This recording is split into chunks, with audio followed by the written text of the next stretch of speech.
Salam hörmətli izləyicilər. Bugünkü mövzumuz son günlər beynəlxalq siyasətin gündəmini zəbt edən Rusiya-Ukrayna münaqişəsinin həll olunmasına yönəlmiş 28 bəndlik sülh planı barədədir.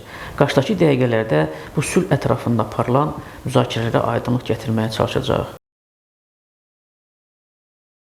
Beynəlxalq ictimaiyyət ABŞ prezidenti Donald Trumpın Rusiya və Ukrayna ilə bağlı 28 bənddən ibarət planını müzakirə etməkdə davam edir. Etiraf etmək lazımdır ki, bu plan birmənalı qarşılanmayıb.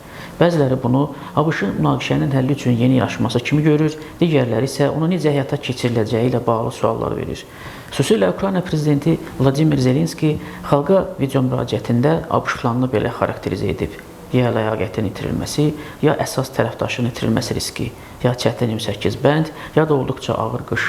Öz növbəsində Rusiya prezidenti Vladimir Putin də Vaşinqtonun planını şərh edib. Rusiyanın Təhlükəsizlik Şurasının daimi üzvləri ilə iclasında o bildirib ki, Moskva sənədi alıb. Ancaq Avropa İttifaqı və Ukrayna sülh layihəsində narahatlıqlarını gizlətmirlər. Buna görə də ötən şənbə Cenevrədə Ukrayna, ABŞ və Avropa ölkələrinin nümayəndələri arasında danışıqlar keçirildi.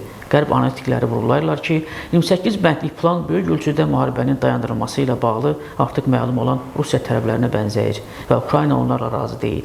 Lakin şənbə günü prezident Trump bildirib ki, sənədin hazırki versiyası hələ yekun deyil. Danışıqlarda Ukrayna nümayəndə heyətinə prezident administrasiyasının rəhbəri Andrey Yermak başçılıq edib. ABŞ dövlət katibi Marco Rubio və prezidentin xüsusi nümayəndəsi planda göstərilən müharibənin dayandırılması şərtlərinin əsas təşəbbüskarlarından biri hesab edilən Steve Witkoff təmsil edib. Avropanın mövqeyi isə Böyük Britaniya, Almaniya və Fransanın milli təhlükəsizlik müşavirləri, həmçinin Avropa İttifaqı nümayəndəsi tərəfindən təqdim olunub. Cenevrə görüşləri Yermakın Avropa nümayəndələri ilə danışıqları ilə başlayıb. Bunun ardınca Ukrayna və ABŞ nümayəndə heyətləri arasında məsləhətləşmələr olub. Görüşdən sonra ABŞ dövlət katibi Marco Rubio bildirib ki, ABŞ tərəfindən təklif olunan sülh planı üzrə danışıqlarda əhəmiyyətli irəliləyiş əldə olunub. Yenilənmiş və təkmilləşdirilmiş sülh çərçivə sənədi meydana çıxıb. Danışıqlar bu həftə də davam etdiriləcək. Rubio onların prezident Trumpın müəyyən etdiyi cümə axşamı son tarixdən əvvəl başa çatmaya biləcəyini də istisna etməyib. Marco Rubio yüksək səviyyəli görüşlərdən sonra Cenevrəni tərk edərək Vaşinqtona qayıdıb. CNN bunu ABŞ Dövlət Departamentinin yüksək vəzifəli nümayəndəsinə istinadən yazır. O bildirib, hələ görüləsi müəyyən işlər var. Dövlət katibi texniki səviyyədə müzakirələrin davam edəcəyini bildirərək çox məqbul vaxt ərzində məqsədə çatacağımıza ümid etdiyini qeyd edib. Ukrayna prezident ofisinin rəhbəri Andrey Yermak isə Telegramda yazıb. Təsdiq etmək istəyirəm ki, hörmətli Amerika nümayəndə heyəti ilə çox məhsuldar ilk görüş keçirdik. Çox yaxşı irəliləyiş əldə etdik, ədalətli, uzunmüddətli sülhə doğru irəliləyirik. Danışıqların yekununda tərəflər birgə bəyanat da qəbul ediblər. Bəyanatda deyilir ki, Cenevrə görüşlərinin nəticəsi olaraq ABŞ və Ukrayna nümayəndələri yenilənmiş və təkmilləşdirilmiş sülh çərçivə sənədi hazırlayıblar. Sülh planında Ukrayna ordusunun məhdudlaşdırılması və ərazi güzəştləri kimi məsələləri əhatə edən 28 bənd barədə birgə bəyanatda konkretlik yoxdur.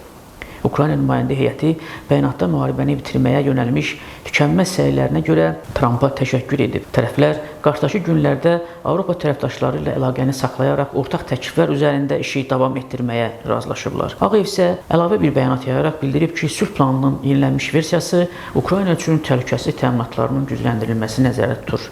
Bəyanatda deyilir ki, Ukrayna tərəfi əlavə və dəqiqləşdirmələr edildikdən sonra planın hazırki layihəsinin artıq milli təhlükəsizlik maraqlarını əks etdirdiyini hesab edir. Ağ Ev bildirib ki, Ukraynanı narahat edən əsas məsələlər diqqətlə nəzərdən keçirilib və bu gün əhəmiyyətli irəliləyiş mərhələsi olub. Ancaq rəsmi ki, bu bəyanatı hələlik şərh etməyib. Bəyanatda həmçinin vurgulanır ki, Ukrayna nümayəndə heyəti təhlükəsizlik təminatları, uzunmüddətli iqtisadi inkişaf, infrastruktur mühafizəsi, dəniz nəqliyyatının təhlükəsizliyi və siyasi suverenlik kimi bütün əsas məsələlərinin diqqətlə müzakirə olunduğunu təsdiqləyib.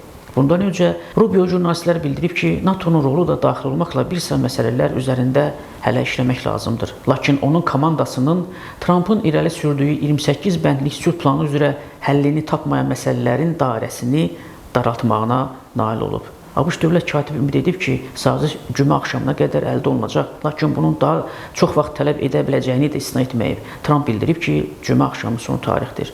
Rubio Washington Postda deyib, son tarix onu göstərir ki, biz bunu mümkün qədər tez başa çatdırmaq istəyirik. Arzu edərdik ki, bu cümə axşamına olsun. Əsas məsələ odur ki, biz bu gün əhəmiyyətli irəliləyiş əldə etmişik. O əlavə edib, bu canlı, dəyişən sənəddir. Hər gün daxil olan təkliflərə uyğun olaraq dəyişir.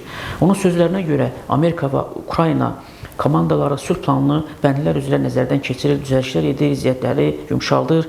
Kiyev, Washington üçün qəbul edilə bilən formaya yaxınlaşırlar. O, New York Times-a deyib, hələ işləməli olduğumuz bir neçə məsələ var. Açıq qalan məsələlər aşılmaz deyil, sadəcə bizə biraz daha çox vaxt lazımdır.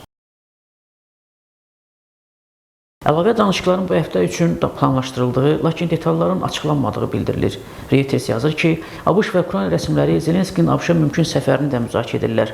Bildirilir ki, bəlkə də Zelenski bu həftə Vaşinqtona gələ bilər və Tramp ilə sülh planının ən həssas məqamlarını, o cümlədən ərazi məsələlərini müzakirə edər. Lakin səfərin dəqiq tarixi təsdiqlənməyib. Ukrayna və ABŞ rəsmiləri bazar günü danışıqlarda əhəmiyyətli irəliləşdən danışsalar da, Tramp Ukraynanı tənqid edib. O, bunu özünün sosial şəbəkəsində edib. Ancaq CNN yazır ki, Trampın paylaşımından sonra Rubio gərginliyin azaldığını və ABŞ prezidentinin Cenevredə əldə olunan irəliləyişdən razı qaldığını bildirib. Bəs sülh layihəsində nə təklif edilir? Reuters və Telegraf bazar günü axşam xəbər verib ki, Böyük Britaniya, Fransa və Almaniyanın başçılıq etdiyi Avropanın Kiyevin müttəfiqlərinin alternativ planı ilə tanış ola biliblər.